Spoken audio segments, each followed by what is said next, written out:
pair.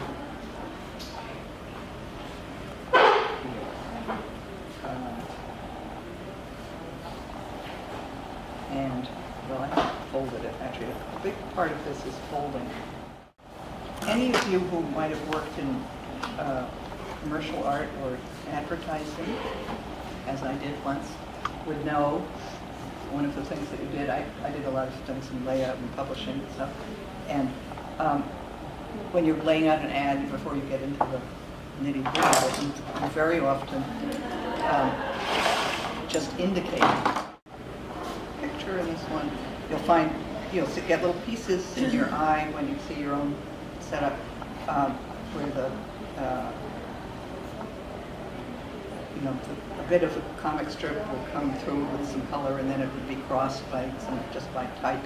But just type is as interesting in some ways and does as much in color.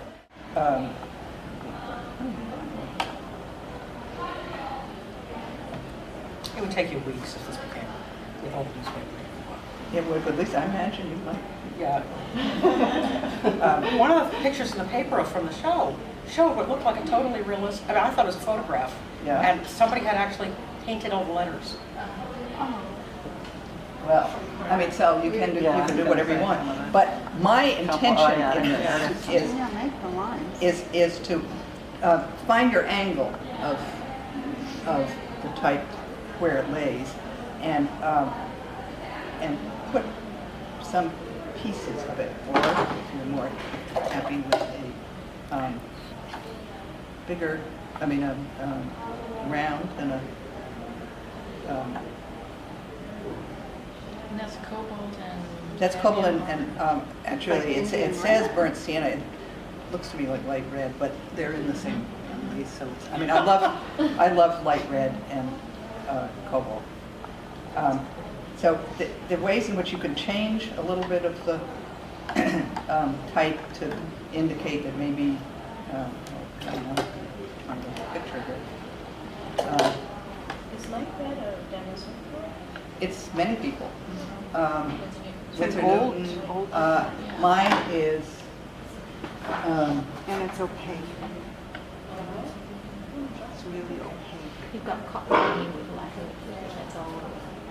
Oh, mine is cotton. Well, it's opaque, but I don't find it really opaque. So I am putting in. She is right. I mean, the transparent pearl orange. Where is it? It makes a lovely gray with cobalt. That's it. Yeah. Yeah. So the idea in using type and funny papers is to use the area that it contains on that surface, so that if you read this shape, you can, if you wish, read, specifics that, what's his name, RG3?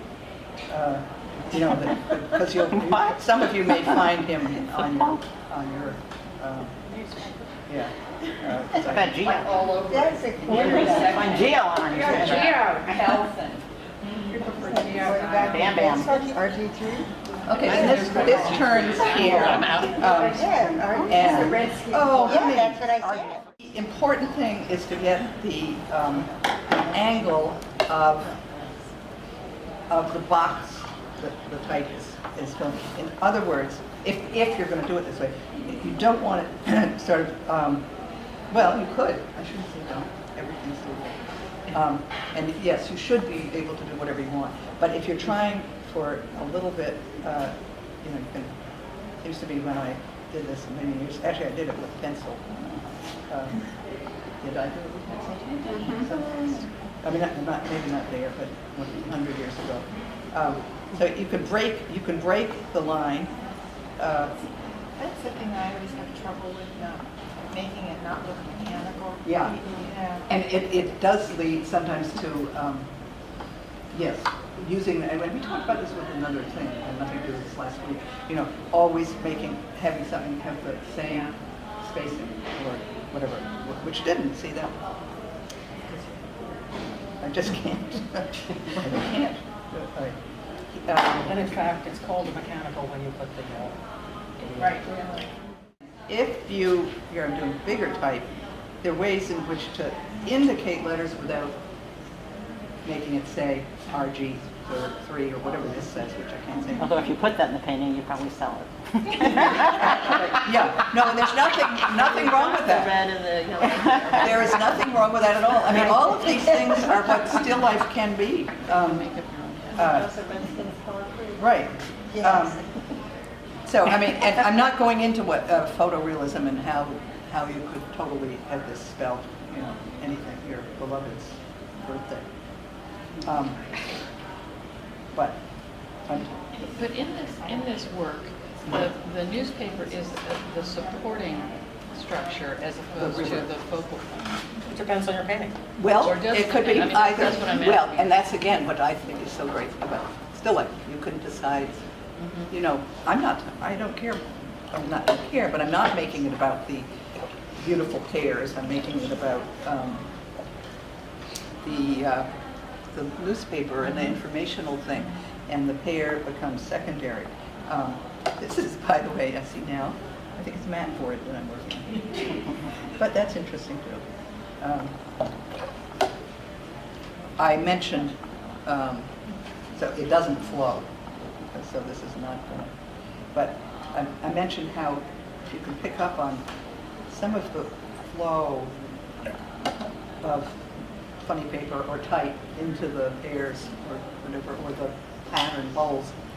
That could be very interesting. This actually was an apple, but say it was a pattern bowl. And you could almost carry it from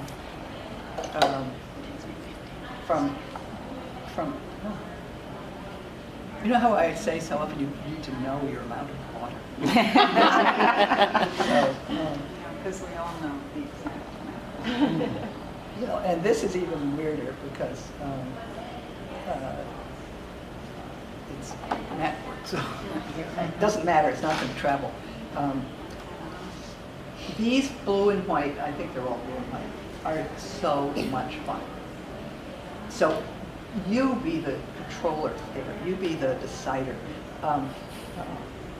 You've got they indicate the shape of the, like this bowl that I just made up. But you've painted it so many times before. Which I have in many ways. Blue and white, who said blue and white? Val, anyway, when she came in. Blue and white objects are very, very appealing to many people. And, you know, you may have some fun just in that.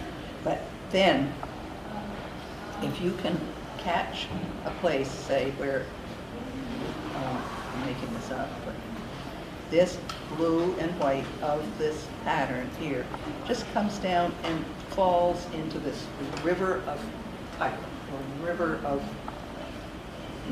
comic strip, or whatever, and just have some fun with that. Because you could just, you know, kind of go with inch through the whole thing with pattern, type, pattern, funny papers. And I probably have not been aware enough as I should. You could probably pick up on some heavier type. I mean, that's when if you were doing this in advertising, you know, you want the ad to have a certain weight in the thing. So suddenly here I might have stronger type. So this is very rudimentary, but it's one way of you know, using this river of, this time not river of fabric, but or lake, but river of type.